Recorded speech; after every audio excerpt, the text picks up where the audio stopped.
What I would do for this one is, again, just expand it. So we get secant squared theta plus secant theta tan theta. Okay, good. And how did that help us? So let's get someone else. So Jan said expand it out, and that actually is very, very useful. Why is that useful to us? Does anyone see why? Why does that actually now make the problem very easy, relatively? Does someone see why? It gives it power. Well, these are not power functions, Caitlin, right? It's not x raised to a power, theta raised to a power. But there is another reason why this is a lot easier now in its current form. It's easier to see where it derived from. Right, exactly. It's easy. It should be easy for you to recognize what the original function was. For instance, when you look at secant squared, you should be thinking, do I know a function whose derivative is secant squared? And it should pop out in your head right away. Oh yeah, that's tangent. Right? And the same thing with secant. When you see secant theta tan theta, you should be thinking, do I know a function whose derivative is secant theta tan theta? Emily, do you know such a function? Well, Caitlin actually already said it. No, Caitlin beat you to it. No, she said secant. That's correct. And then a plus c, obviously. So in this case, the original form was pretty much impossible to work with, but we did very little algebra, and now all of a sudden we recognize each term as basically a derivative we already know, right? So it just went backwards.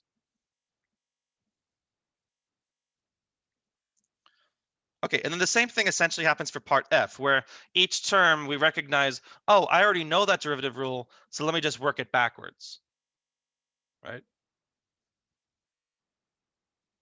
So I know not everyone got up to part F, but that's okay. Is every antiderivative plus C? Alex, is every antiderivative plus C? Yes. Alex knows that because he failed a bunch of high school exams because of that, he said.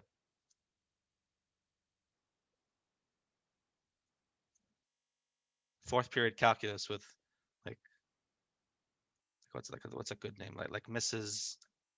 His name is Dr. Bird. Dr. No, Bird, really? I guess not Dr. Mr. Bird. Mr. Bird, thank you. Mr. Bird. Okay. Interesting. So Mr. B. There's certain letters of the alphabet it doesn't quite, like Dr. G is fine. That sounds like your cool high school science teacher. But like Mr. B, that's like, I don't think B rolls off the tongue quite as nicely. Like Mr. B, like everyone hates Mrs. B. Like, oh my God, I have Mrs. B, right? Anyways, it's funny how certain letters are like that. Anyways, part F. Who wants to do part F? Now that we've memed a bunch, that was enough time for you to do part F. Who's got it?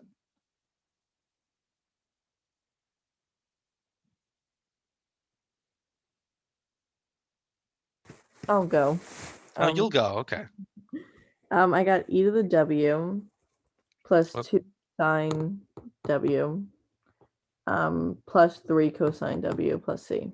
Plus 3 cosine w? Are you sure about this plus? Yeah, because the derivative of cosine's negative sine, and then the negative times the negative is a positive. Right. Okay, good. Okay. So I asked about that. So first of all, good. Emily didn't fall for the trick, but I did ask about that. Basically, essentially, each of these three terms you should recognize as just a derivative rule, right? What is a derivative? What is a function whose derivative is e to the w? E to the w. A function whose derivative is cosine of w, sine of w. The only thing I'll kind of caution people about is the trig derivatives. We know that the derivative of sine is cosine. The derivative of cosine is negative sine. But when you do the antiderivative, it's the opposite way, right? So always be on the lookout. Whenever you're doing a trigonometric antiderivative, I would just double check very quickly that the signs are correct, right? So exactly what I just did to Emily. Are you sure about this plus? And she said, yeah, because the derivative of cosine is negative sine. I'd always just double check that very quickly. It's very easy to mess up a plus or minus sign with the sine and cosine.